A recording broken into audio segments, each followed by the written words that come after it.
Thank you very much. It's a great pleasure to be here, and thanks a lot for the invitation.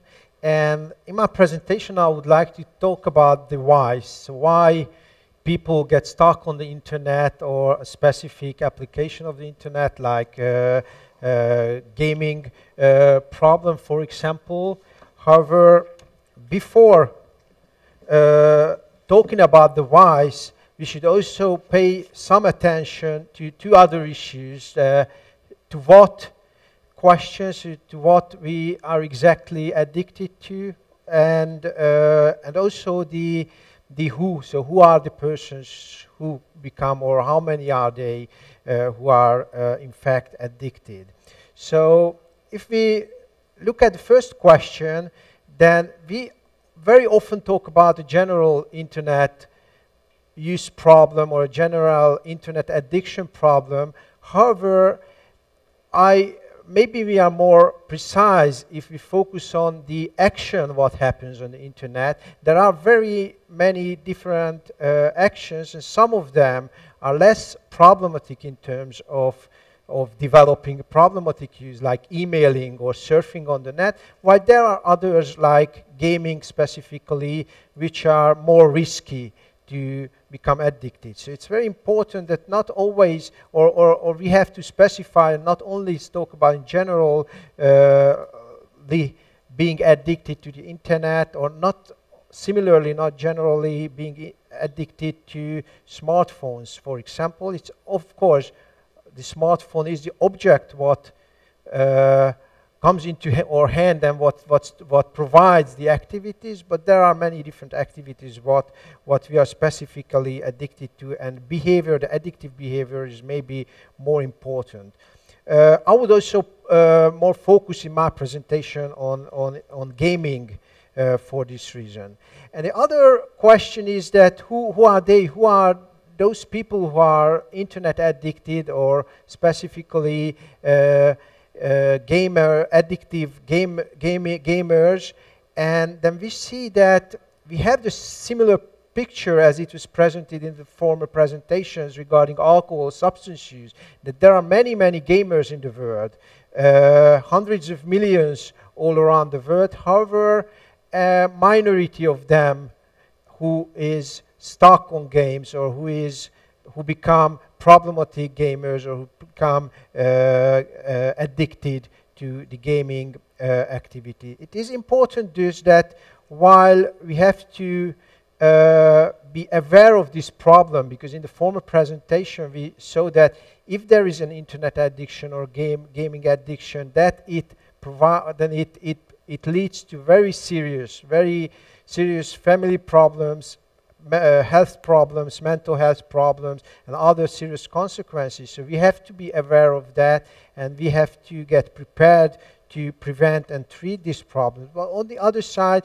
we do not have to catastrophize the situation. So we also have to see that there are many persons using the internet, of course, which is an important and essential part of our life, and many persons playing games without any problems. So there are non-gamers, there are people who experiment with gaming, and there are regular gamers, and there are, of course, gamers who are addicted to this behavior, similarly as in the case of other addictive problems. We have now arrived to the question of why. So why some people become addicted to the internet and become addicted to the gaming activity, and others are not. The same stimuli, the same activity, and still there are huge differences. One person can handle the gaming, his or her gaming activity, and others just cannot handle it and become problematic users.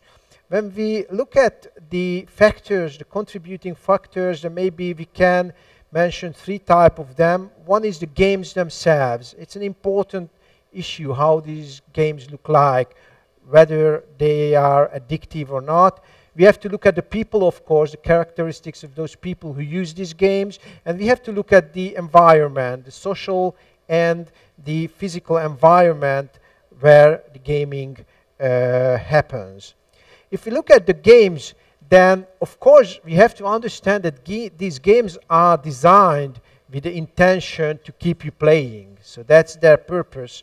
And to reach this goal, of course, they very much are based on our basic motifs or basic needs, such as competence or autonomy or relatedness.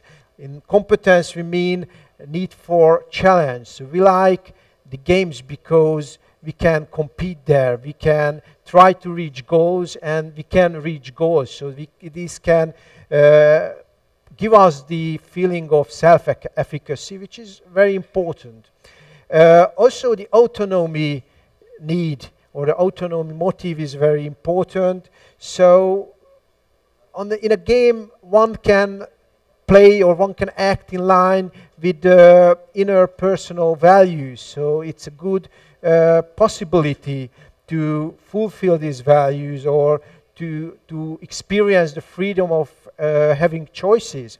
And the third thing is relatedness. So it's gaming, it's not anymore on the computers, it's not anymore, because on the offline world it was actually never a lonely activity, but now being online and playing together with others, it's not a lonely activity, it's an activity where we can socialize, we can find new friends, and that's a very important need also. I will talk about it later as well.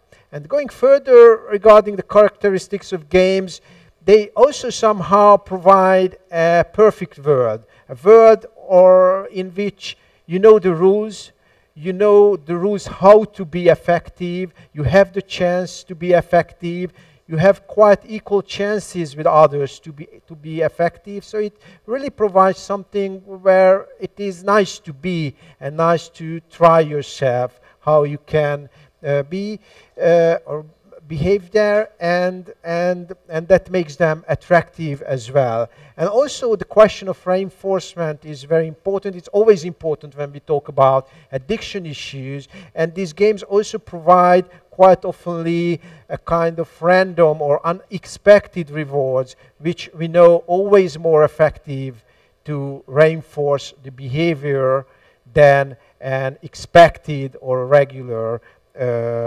reward.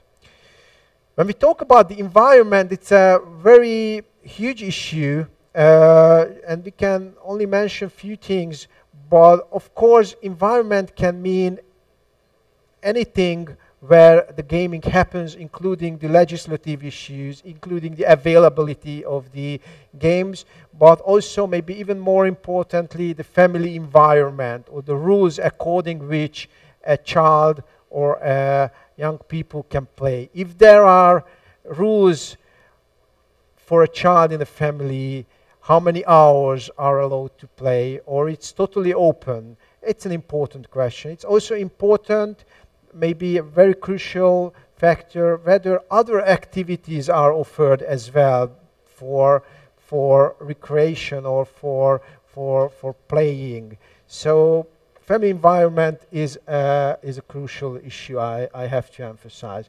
And we talk about the person themselves, then we arrive to the issue of personality, background, psychological or psychiatric problems in the background, also the question of genetics that was also attached in the former presentations. And we have quite strong findings in relation to internet use and problematic gaming, that the higher level of general psychological distress, depressive symptoms, anxiety, and other problems increase the risk to develop problematic internet use or problematic gaming. However, of course, it doesn't mean that these symptoms lead directly to problematic use. And one important issue here is also to examine the question of motives, because all these problems which were mentioned before can happen in anyone's life in an acute or chronic form. But the question is finally that why we use the internet and why in certain cases the use of internet leads to problem and why in other cases not. When we look at the motivational background of internet use, then we can identify 7 crucial factors. Some of them were mentioned in another context before. One is a competition. Competition is a need to compete with others. Gaming can give you the possibility to try yourself among the rules of a game, and you can make efforts to defeat others and to become the winner, which is a very important motive. According to the studies, especially it's an important motive for males, so rather for males than females, but that's one of the factors. Recreation. So when we look at the questions why someone is playing games, then of course there are just quite easy answers, just for fun, because it's nice to play, because one can enjoy gaming, and in fact we can identify recreation as a true motive of gaming. However, it's not a motive which leads to problematic use according to the study results. Social motive has been mentioned already, so we can socialize during gaming, and that's an important issue. So living in huge cities like Seoul, but also many other big cities in the world, and in the past decades, most of us moved from quite small societies, from villages to huge cities. We lost many of our stable social contacts, and being on the internet or being on social networks or gaming with others, it provides friends, it provides new friends, new contacts. So it's an important motive which contributes to playing. Escape and coping is 2 motive which looks quite problematic. Escape means that someone plays in order to avoid real life problems or to escape from the everyday conflicts, while coping is gaming in order to cope with stress, to overcome the negative feelings what you experience on the day. While another motive is fantasy, which is very important. So all these games provide a world when you can try new identities, when you can try those things what you cannot do in the real life. That's of course attractive. And skill development is again something what has to be mentioned. Many people say that they are playing because they experience that it contributes to one or two or more of their skills. However, coping and escape seems maybe the 2 crucial factors which contribute to problematic use. So many of these motives do not really contribute to problematic gaming, but these 2 seem rather play a role in problematic gaming. So in order to play, to trying to escape from the real world conflicts, and playing in order to cope with everyday problems. However, still we have to put the question that why in some cases it leads to problems, why gaming in some cases adaptive, it can be adaptive, and why in other cases it is maladaptive. And the reason is that even when it goes about coping or even when it goes about escaping, it's a very important question if it's a regular or if it's the only way to cope with everyday stress, or there are other ways. So it's one way to improve mood, that I have conflicts at my working place. I go home to play a little and it reduces stress, which is okay. Or but other days I can reduce stress by exercising or meeting friends or going out. So gaming is, in this case, is one of my possible activities to cope with everyday life problems, or that's the only way to do it. Also, playing to feel well is an adaptive way, but playing not to feel bad can be more problematic. Or gaming together with family members can be nice, or also avoid separation, especially in the case of elderly, it can be quite adaptive. But if you play in order to avoid real social life contacts, then it becomes problematic.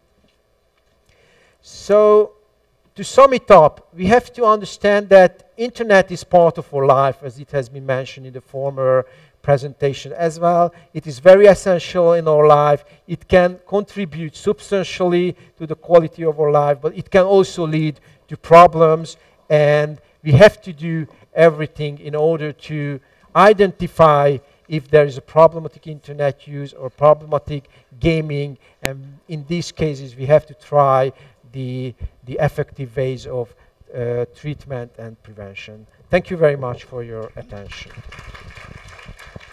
네, 감사드립니다.